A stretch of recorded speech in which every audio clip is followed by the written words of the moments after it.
నా గుండెలో ఎప్పుడు ఉండే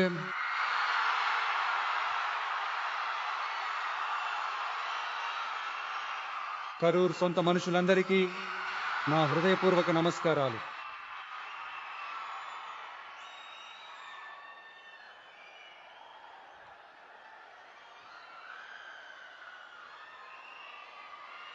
ఒక మనిషి లైఫ్లో ఎంతటి ఉన్నతమైన స్థాయికి ఎదిగినా కూడా మనసు లోపల కొన్ని బాధలు, గాయాలు అనేవి అస్సలు మర్చిపోలేం కదా. అందరి లైఫ్లోనూ అంతే, నా విషయంలోనూ అంతే. ఎన్నో బాధలు, గాయాలు, వాటన్నింటినీ దాటుకుని ముందుకు వచ్చాం. కానీ వాటన్నింటికంటే చాలా ఎక్కువ బాధను, గాయాన్ని మిగిల్చింది మాత్రం ఆ కరూర్ సంఘటనే.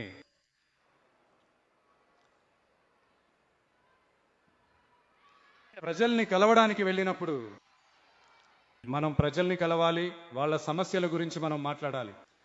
అందుకే ఈ ప్రజలని కలిసే యాత్ర మొదలుపెట్టి తిరుచి, అరియలూర్, నాగపట్నం, తిరువారూర్, నామక్కల్, కరూర్ ఇలా అన్ని చోట్లకి వెళ్తా ఉన్నాము. అరియలూరులో ఆ మీటింగ్ ముగించుకుని పెరంబలూరు వెళ్లే ముందు ఆ పెరంబలూరు పోలీసులు మమ్మల్ని అలర్ట్ చేశారు. అక్కడ జనం చాలా ఎక్కువగా ఉన్నారని, చాలా టైం అయిపోయింది, ఇప్పుడు రావద్దు అని చెప్పారు. సో మాకు వేరే దారి లేదు, పోలీసులు చెప్తే మనం వినాలి కదా. అదే టైంలో పెరంబలూరు ప్రజల సేఫ్టీని కూడా దృష్టిలో పెట్టుకుని మనసులో చాలా బాధ ఉన్నా వెనక్కి వెళ్ళిపోయాము. ఆ తర్వాత పెరంబలూరు నియోజకవర్గ ప్రజలకు క్షమాపణ కూడా చెప్పాము. అలాగే నామక్కల్లో ఆ మీటింగ్ ముగించుకుని కరూరు వచ్చేటప్పుడు ఆ కరూరు పోలీసులు మమ్మల్ని అలర్ట్ చేసి ఉండొచ్చు కదా.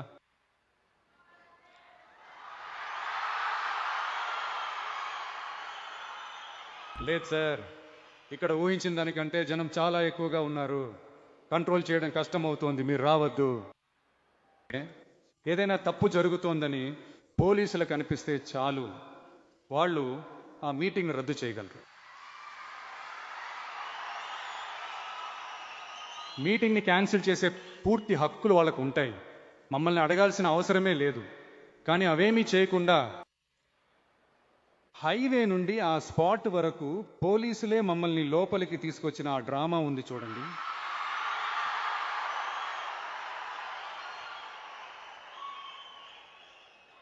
నేను దాన్ని పూర్తిగా నమ్మేశాను. ఆ రోజు కరూరు పోలీసులు మాట్లాడినప్పుడు వాళ్ళకి థ్యాంక్స్ కూడా చెప్పాను. ఇలాంటి డ్రామా జరుగుతుందని నాకు తెలియదు. వీటన్నింటికి అసలు ఎవరు కారణం? ఇదంతా ఎవరు చెప్పి చేయించారు? ఇలా చేయండి, అలా చేయండి అని. ఒకవేళ అలా జరిగితే ఇలా చేయండి, ఇలా జరిగితే ఇలాంటి ఇన్స్ట్రక్షన్స్ ఇచ్చి ప్రెజర్ పెడుతున్నది ఎవరు?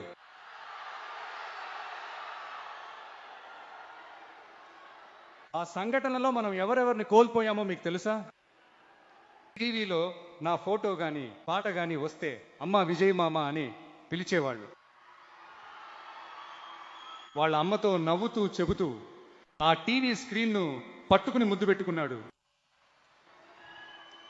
అయ్యా, మా అక్క చెల్లెళ్ళ బంగారు తండ్రులను కోల్పోయాము. మాటలు కూడా సరిగ్గా రాని వయసులో ఒక పేపర్ మ్యాగజైన్లో నా ఫోటో చూస్తే ఆ అమాయకపు నవ్వుతో నవ్వుతూ ఆ దేవుడి లాంటి పసిపిల్లల్ని కోల్పోయామయ్యా. నా అక్క, చెల్లెలు, అన్న, తమ్ముడు ఇలా నా కుటుంబ సభ్యుల్ని కోల్పోయి ఆ బాధలో ఉన్న నన్ను మీరు హేళనగా మాట్లాడుతున్నారా? నా మీద నిందలు వేస్తున్నారా? ఇలాంటి ఒక సంఘటన జరిగిపోయింది. ఇదంతా ఎందుకు జరిగిందో అని బాధపడుతూ ఇంట్లో కూర్చుంటే పారిపోయి దాక్కున్నాడు అని అంటారా? నోరు ఉంది కదా అని ఏది పడితే అది మాట్లాడతారా?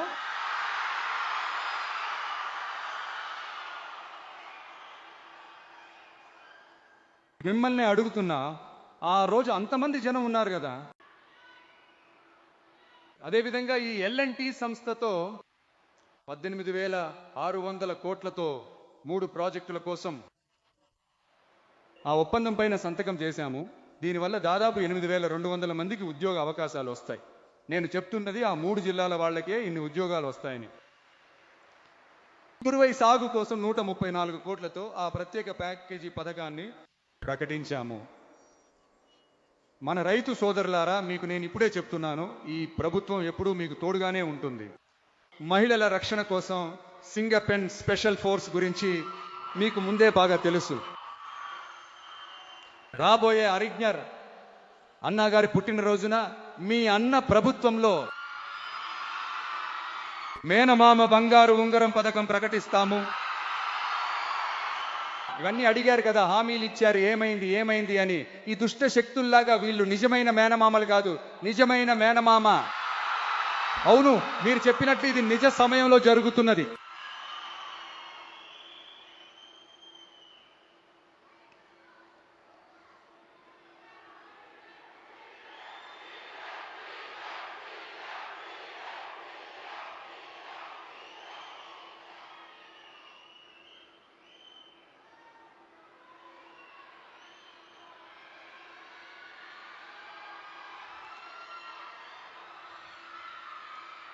ఆ దుష్ట శక్తి గురించి,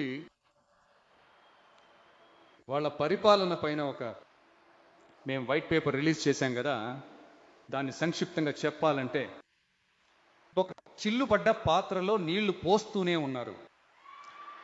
పాత్ర ఖాళీగానే ఉంది, కానీ పోసిన నీళ్ళన్నీ ఎక్కడికి వెళ్ళాయో తెలియదు. ఆ దేవుడికే తెలియాలి. అలాగే ఇప్పుడు మేము చెప్పిందంతా కేవలం ఒక శాంపిల్ మాత్రమే. రాబోయే రోజుల్లో మీ ప్రభుత్వం యొక్క ఆ విశ్వరూపాన్ని మీరు చూస్తారు. ఇక నోరు విప్పండి సీఎం గారు. వావ్, మీరు మీ సీఎం గుండెల్లో పొడిచి వచ్చారు. అది నిజంగా అద్భుతం. మాట్లాడండి అంటారు, మాట్లాడితే లేచి వెళ్ళిపోతారు. ఇకపై మాట్లాడటం మొదలు పెట్టే ముందు ఏం చేయాలంటే, నా ఫ్రెండ్ ఒక ఆయన చెప్పాడు, గౌరవనీయులైన సభాపతి గారు అన్ని డోర్లు లాక్ చేయండి అని చెప్పి, అప్పుడు మాట్లాడాలనిపిస్తుంది. కానీ నేను మాట్లాడటం మొదలు పెట్టగానే లేచి వెళ్ళిపోతారు. 5 నిమిషాలకే కొలతూరులో కొత్తు పరోటా రెడీ అన్నట్టుగా. ఇంకా ఎక్కువ మాట్లాడితే మొత్తం అయిపోతుంది, చూసుకోండి. మనం పాలిటిక్స్ గురించి మాట్లాడితే విజయ్ అసలు పాలిటిక్స్ మాట్లాడొచ్చా అంటున్నారు. సరేలే, మనకెందుకు గొడవ, మన పని మనం చూసుకుందాం. వాళ్ళ గురించి ఎందుకులే అని ఉంటే విజయ్కి పాలిటిక్స్ మాట్లాడటం రాదంటున్నారు. ఇలా అటు ఇటు మార్చి మేకదాటు డ్యామ్ గురించి ఏం తెలుసు, విజయ్ దాని గురించి ఎందుకు మాట్లాడలేదు అని ఇలా మనం పాలిటిక్స్లోకి వచ్చినప్పటి నుండి ఒక బ్యాచ్ వంకల మీద వంకలు పెడుతున్నారు. పాటకి పాట కచేరీ మాకు కూడా చేయడం వచ్చు, చేయమంటారా? ఈ మేకదాటు డ్యామ్ వివాదానికి సంబంధించిన కేసులో తమిళనాడు పిటిషన్ను సుప్రీంకోర్టు ఎప్పుడు రిజెక్ట్ చేసింది? అప్పుడు ఎవరు అధికారంలో ఉన్నారు? ఎందుకు సరిగ్గా వాదించలేదు? మీరు కనుక సరిగ్గా వాదించి ఉంటే అది రిజెక్ట్ అయ్యేది కాదు కదా. ఎందుకు స్టాలిన్ సార్ కావాలనే దాన్ని వదిలేశారా? అసలు ఇలాంటి ప్రశ్నలు అడగవచ్చా? ఇలాంటి ప్రశ్నలు అడిగితేనే మేకదాటు ఆనకట్ట గురించి మాట్లాడినట్టు అని అర్థమా? ఆ స్టేట్ సీఎం మాట్లాడుతున్నారు కదా, మరి మీరు ఎందుకు మాట్లాడటం లేదు అంటే, మన రాష్ట్ర హక్కులను ఎక్కడ నిలబెట్టాలో అక్కడ దానికోసం పనిచేయడం మాత్రమే ముఖ్యం. ఊరికే సవాళ్లు విసురుకుంటూ నన్ను కెలికి చూడు, నేను ఎవరో తెలుసా, నన్ను తాకి చూడు, ఇలాంటి మాటలు మాట్లాడితే పని అవ్వదు. ఊరికే మాట్లాడి సమస్యను పెంచి ఎవరి మీద ఒకరి మీద నిందలు వేసి ఆ తర్వాత ప్రజలను గాలికి వదిలేసి ఇలాగే ఒక రాజకీయం చేయాలి అంటే ఆ రాజకీయం మనకు అస్సలు అవసరం లేదు. అది మనం చేయబోము కూడా. Talk less work more mode, అంతే. అదే మన పాలసీ. అందుకే కదా అసెంబ్లీలో ప్రభుత్వ తీర్మానం అని చెప్పి ఒకటి ప్రవేశపెట్టాము. దాన్ని ఎలా ముందుకు తీసుకువెళ్లాలో అలా సరిగ్గా తీసుకువెళ్తాము. సెంట్రల్ గవర్నమెంట్ నుండి డీలిమిటేషన్ మళ్ళీ తీసుకురాబోతున్నారని ఒక మాట వినిపిస్తోంది. ఎవరు ఏ డీలిమిటేషన్ తీసుకొచ్చినా తమిళనాడు దానికి అస్సలు ఒప్పుకోదు. మన స్థానాన్ని ఎవరూ లాక్కోలేరు. అలా లాక్కోవడానికి మనం అస్సలు ఒప్పుకోము. మనం ఇలా ఉన్నప్పుడు ఈ దుష్ట శక్తి ఎంకే ఎక్కడికి వెళ్ళి నిలబడుతోంది, ఎవరి తలుపులు తడుతోంది, అది మీకే బాగా తెలుసు ప్రజలారా. ఈ దుష్ట శక్తి, ఈ పనికిరాని శక్తి వేరు కాదు. వీళ్ళంతా ఒకటే దొంగల ముఠ. మా మధ్య ఎలాంటి సంబంధం, బంధుత్వం లేదని వాళ్ళు చెప్పగలరా? నిరూపించగలరా? రాబోయే ఈ ఉప ఎన్నికల్లో అది నిరూపించి చూపించండి. ఆ తర్వాతే దాని గురించి మాట్లాడండి. ప్రజలారా, కరూర్ నా మనసులో ఎప్పటికీ నిలిచి ఉంటుంది. మనకు జరిగిన ఆ బాధాకరమైన సంఘటనను, మనకు వ్యతిరేకంగా జరిగిన ఆ కుట్రను, ఆ తంత్రాన్ని రాబోయే తరాలకు కూడా వాళ్ళకి ఖచ్చితంగా తెలియజేయాలి కదా. అందుకే ఇకపై ఇలాంటి రాజకీయ కుట్రల గురించి ఎవరు అసలు ఆలోచించకూడదనే ఉద్దేశంతోనే కరూరులో మన టీవీకే పార్టీ తరపున ఒక స్మారక చిహ్నాన్ని ఏర్పాటు చేస్తామని ఇక్కడ ప్రకటిస్తున్నాం. ఆ తర్వాత కరూరు నుండే తమిళనాడు ప్రజలందరికీ ఒక మాట చెప్తున్నాను. మీ టీవీకే ప్రభుత్వం మీకోసమే నిరంతరం పనిచేస్తుంది. ముందుగా ప్రజల కనీస అవసరాలను తీర్చాలి. ఒకవైపు ఆర్థిక పరిస్థితిని చక్కదిద్దుకుంటూనే మరోవైపు మనం చెప్పుకున్న వాటిలో ప్రయారిటీ చూసుకుని ఒక్కొక్కటిగా స్టెప్ బై స్టెప్ పూర్తి చేయడానికి ట్రై చేస్తాం. ఇది ఎప్పుడూ మీకోసమే ఉండే ప్రభుత్వమే అయి ఉంటుంది. ఈ విజయ్ ఎప్పుడూ మీ విజయ్గానే ఉంటాడు. మీరు పూర్తి హక్కుతో మీ గవర్నమెంట్ను సంప్రదించవచ్చు, మీ హక్కు అది. ఈ దుష్ట శక్తి పాలన ముగిసి మట్టిలో కలిసిపోయినప్పటి నుండి వాళ్ళు ఏవేవో చేస్తున్నారు, ఏదేదో మాట్లాడుతున్నారు, సోఫా అంటున్నారు, వాషింగ్ మెషిన్ అంటున్నారు. ఈ రాజకీయ వ్యాపారం చేయడానికి అసలైన వెండింగ్ మెషిన్లే వాళ్ళు. అసలు ఆ వెండింగ్ మెషిన్లే వాళ్ళు ఎవరు? ఈ డిఎంకే వాళ్ళు. మనల్ని చూసి వాషింగ్ మెషిన్ అని అంటున్నారు. ఎన్నికల్లో ఓటుకు నోటు ఇచ్చే ఆ పద్ధతిని, ఆ సంస్కృతిని మేము పూర్తిగా తుడిచిపెట్టేశాము. ఎలక్షన్లోనే అలా పనిచేసిన మనకు ఈ గుర్రాలు, గాడిదల బేరసారాలు ఎందుకు? ప్రజలందరూ నా వైపు ఉన్నప్పుడు మనకి ఈ బేరసారాలన్నీ ఎందుకు అని అడుగుతున్నాను. ఈ దొంగటి ఎంకె ప్రభుత్వం ఊర్లను దాచుకుంటోంది. ఇలాంటి దోపిడీలు చేయడం వల్లే మీ కరూర్ కంపెనీ ఓనర్ ఒకరు ఇప్పుడు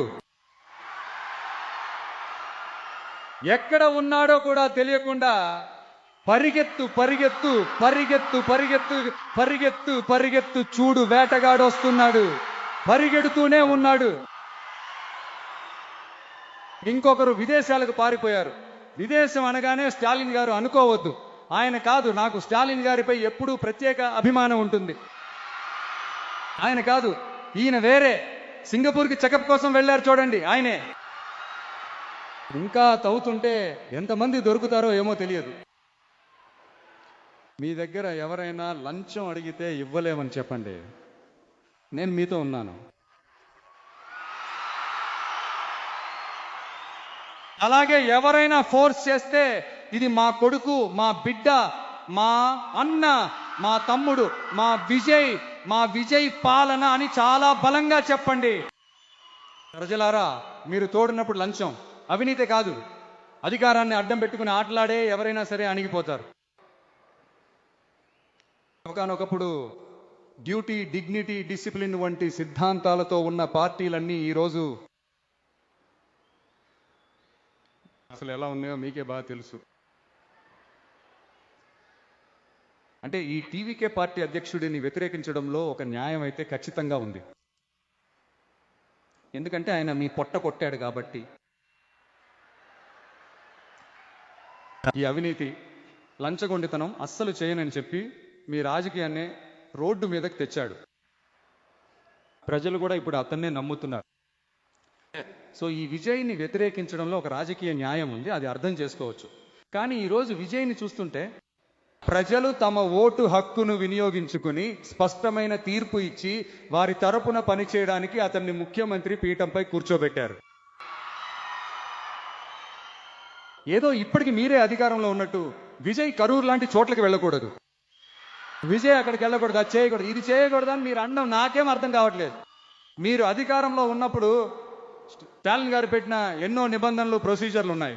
ఇప్పుడు కూడా అదే పునరావృతం అయితే ఏం న్యాయం సార్? కాదు. నేను తెలియక అడుగుతున్నాను, ఇంకా కలల్లోనే ఉన్నారా? ముందు నిద్ర లేచి రియాలిటీలోకి రండి. మీ పాలన పోయి టీవీకే పాలన వచ్చి చాలా రోజులైంది. సరిగ్గా చదువుకో అంటూ సుప్రీం కోర్టు నెత్తిన గట్టిగా మొట్టికాయలు వేసి మరీ చెప్పినా కూడా, సుత్తితో కొట్టినట్టు చెప్పినా డిఎంకే మేల్కోకపోతే అది కష్టమే అనిపిస్తుంది. రాజకీయాల్లో గెలుపోవటములు అనేవి చాలా సహజం సార్. దానికోసం ఇలా పదవి పిచ్చితో కొట్టుకోవాల్సిన అవసరం అస్సలు లేదు. మంచిగానే చెప్తున్నాను, న్యాయమైన రాజకీయం చేయండి. ఓ, అది మీకు తెలియదు కదా.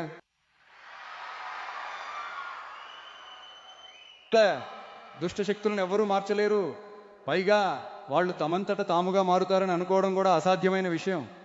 అందుకే అక్కడున్న క్రౌడ్కి తగిన పోలీస్ ప్రొటెక్షన్ ఉందా? ఈ ప్లేస్ తీసుకోమని మేమే చెప్పామని ఒక పోలీస్ ఆఫీసర్ ఇంటర్వ్యూ ఇస్తున్నారే, దానికి అర్థం ఏంటి? ఇంత బాధని, ఇన్ని గాయాల్ని మాకు ఇచ్చి ఆ నిందను మా మీద వేసి అందులో రాజకీయ లబ్ధి పొందుతున్నారే, అది కరెక్టేనా? అసెంబ్లీలో స్టాలిన్ గారు మాపై నిందలు వేసి రాజకీయం చేస్తున్నారు, దీనికి అర్థం ఏంటి? మన కోసం వచ్చిన ప్రజల్ని ఇబ్బంది పెట్టి వాళ్ళని వేచి ఉండేలా చేసి లాభం పొందే రాజకీయ నాయకుడిని మాత్రం నేను అస్సలు కాదు. ప్రజల కోసమే రాజకీయాల్లోకి వచ్చిన వాడు ఈ విజయ్. నాకు అన్ని ఇచ్చిన నా ప్రజల కోసం నాకున్న అన్నింటినీ వదిలేసి కేవలం ప్రజల కోసమే రాజకీయాల్లోకి వచ్చిన వాడు ఈ విజయ్. వాళ్ళకి నా కృతజ్ఞతను తీర్చుకోవడానికే రాజకీయాల్లోకి వచ్చిన వాడు ఈ విజయ్. మీకు ఈ విజయ్ గురించి ఇప్పటికే బాగా తెలుసు కదా.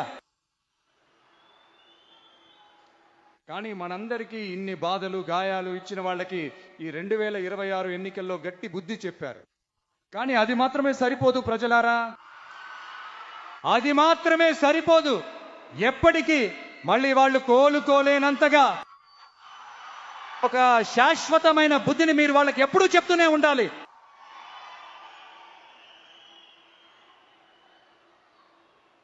ఇలాంటివన్నీ చేస్తే నా ప్రజల్ని వదిలేసి పారిపోతానని అనుకుంటున్నారా? ఎవరు వెళ్ళినా నేను నా ప్రజలను వదలను. ఆ రోజు చెప్పాను, ఈ రోజు చెప్తున్నాను, రేపు కూడా చెప్తాను, దిల్లున్నోడిలా చెప్తాను, గెత్తుగా చెప్తాను. డబ్బులా జనాలా అని అడిగితే నాకు నా ప్రజలే ముఖ్యం.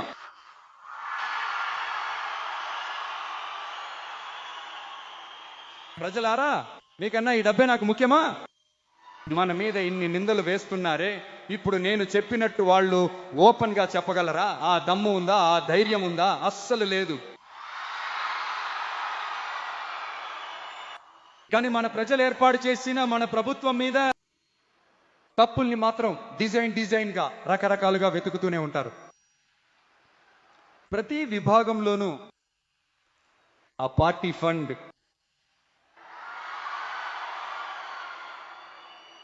ఆ పార్టీ నిధి పేరుతో చేసే దోపిడీ అంతా ఈ దుష్ట శక్తులైనా సరే, పనికిరాని శక్తులైనా సరే, వీళ్ళిద్దరూ ఒకరి తర్వాత ఒకరు మార్చి ఇదే పని చేస్తూనే ఉన్నారు. దీంట్లో ఒక హైలైట్ కామెడీ ఏంటంటే, నేను అసెంబ్లీలో మాట్లాడేటప్పుడు కేవలం పార్టీ ఫండ్ అని మాత్రమే చెప్పాను. అది ఏ పార్టీ, ఏ ఫండ్, ఎవరు, పేరు ఏంటి అని ఏమీ చెప్పలేదు. పార్టీ ఫండ్ అని అనగానే వాళ్ళు ఎలా పారిపోయారో చూడాలి. అది అసలైన కామెడీ. అసలు వీళ్ళు ఎందుకు పారిపోతున్నారో నాకే మొదట అర్థం కాలేదు. తప్పు చేసిన వాళ్ళకి భయం ఉంటుంది అంటారు కదా, అదే ఇది. ఎలా ఉందంటే, మా నాన్న బీరువాలో లేడు, మా నాన్న అస్సలు బీరువాలో లేడు అని వాళ్ళంతటా వాళ్ళే చెప్పినట్టుంది. అయ్యో, ఎందుకు అడుగుతారు? వీళ్ళతో మామూలు కామెడీగా లేదు, నిజంగా చాలా ఫన్నీగా ఉంది, చాలా కూతిది. చెన్నైలో ఒక బ్రిడ్జ్ కట్టడం కోసం సాధారణంగా అయ్యే ఖర్చు కంటే చాలా ఎక్కువ ఖర్చుతో దాదాపు డబుల్ అమౌంట్తో ఒక టెండర్ వదిలారు. వాటన్నింటినీ ఇప్పుడు లోతుగా తవ్వి తీసి వాటన్నింటినీ ఇప్పుడు కనిపెట్టి క్యాన్సిల్ చేశాము. ఇంకా ఎన్ని కోట్ల అవినీతి, ఎన్ని లక్షల అవినీతి జరిగిందో నవ్వుతున్న కొద్దీ ఇంకా ఎన్ని బయటపడతాయో మాకే తెలియడం లేదు. ఒక్కొక్కరి ముసుగులు అలా తొలగిపోతున్నాయి. అయ్యో, ఈ విజయ్ ఒక్కో కథను బయట పెడతాడని అందరూ ఏడుస్తున్నారు. వాళ్ళు చెవులోంచి రక్తం వచ్చేలా గట్టిగా అరుస్తున్నారు. అవును, అవినీతిలో ఉన్న వాళ్ళు ఇలాగే ఉంటారు. గడిచిన ఈ 50-55 రోజుల్లో అక్కడ చేసిన కొన్ని పనుల గురించి అసెంబ్లీలోనే చెప్పాను. కానీ ఇక్కడ కూడా కొన్ని విషయాలు చెప్పాలని అనుకుంటున్నాను. ఈ విద్యుత్ శాఖలో చాలా కాలంగా నిలిచిపోయిన ప్రమోషన్లను మేము ఇప్పుడు అందించగలిగాం. దానికోసం ఒక ఆవిడ కళ్ళల్లో నీళ్లతో మాకు కృతజ్ఞతలు చెప్పారు కదా. విమర్శించే వాళ్ళకి ఆ వీడియోలు అస్సలు కనిపించవు. ఇక లంచగొండితనాన్ని, అవినీతిని అస్సలు ఆపలేమని, అది వాళ్ళ రక్తంలోనే కలిసిపోయిందని అన్నవాళ్ళు వెళ్ళి ప్రతి గవర్నమెంట్ ఆఫీసును చూడండి. ఒక్క పైసా లంచం లేదు, ఒక్క పైసా అవినీతి లేదు. పనులన్నీ చాలా ఫాస్ట్ గా జరిగిపోతున్నాయి. ఒక పెద్ద ఆయన చెప్తున్నారు, తమ్ముడు పనులన్నీ జరుగుతున్నాయి కానీ అంతకు మించి మాకు చాలా గౌరవం ఇస్తున్నారు తమ్ముడు, మమ్మల్ని కూర్చోబెట్టి మరీ మాట్లాడుతున్నారు. ఇవన్నీ ఇంతకుముందు ఎప్పుడు జరగలేదు. వాడి దగ్గరికి వెళ్ళు, వీడి దగ్గరికి వెళ్ళు, ఆ ఆఫీసర్ని కలవండి అని చెప్పి తిప్పించుకునేవారు. ఇప్పుడు లంచాలు లేవు, అవినీతి లేదు, పనులన్నీ వెంటనే జరిగిపోతున్నాయి. జనం ఎంతో సంతోషంగా ఒక నిట్టూర్పు విడుస్తున్నారు. అది చూస్తుంటే మనకు చాలా హ్యాపీగా అనిపిస్తుంది. దీనికి మించి ఇంకేం కావాలి? ఎందుకు ఇవన్నీ చేయలేరు? మనసు అంటూ ఒకటి ఉంటే చేయొచ్చు, ఇప్పుడు చేయడం లేదా? హిట్ టీవీ యాప్, ఇందులో short news, live news, entertainment shows, movies, digital magazines తో పాటు మీ జిల్లా వార్తలను కూడా ఫ్రీగా చూడొచ్చు. ఇంకెందుకు ఆలస్యం? వెంటనే హిట్ టీవీ యాప్ ని డౌన్లోడ్ చేసుకుని ఫ్రీగా ఎంటర్టైన్మెంట్ పొందండి. Hit TV app. Hit TV app. Please download hit TV app. Hit TV app ని ఫ్రీగా డౌన్లోడ్ చేసుకుని ఎంజాయ్ చేయండి. మీకు నచ్చిన ఎంటర్టైన్మెంట్ కోసం హిట్ టీవీ యాప్ ని ఫ్రీగా డౌన్లోడ్ చేసుకుని ఎంజాయ్ చేయండి. హిట్ టీవీ యాప్ ని డౌన్లోడ్ చేసుకుని ఆస్వాదించండి, ఆశీర్వదించండి. ఇంతమంది సెలబ్రిటీలు హిట్ టీవీ యాప్ ని డౌన్లోడ్ చేసుకోండి అని చెప్తున్నారంటే ఎంత మంచి యాప్ ఆలోచించండి. అమెరికాలో చదవాలనుకునే వాళ్ళకి విశ్వసనీయమైన పేరు మన శౌర్య కన్సల్టెన్సీ. UK లో 1 year masters. UK లో 1 year masters. 2 years work permit up to 5 years visa. Contact Saurya Consultancy. Contact 89851 89851.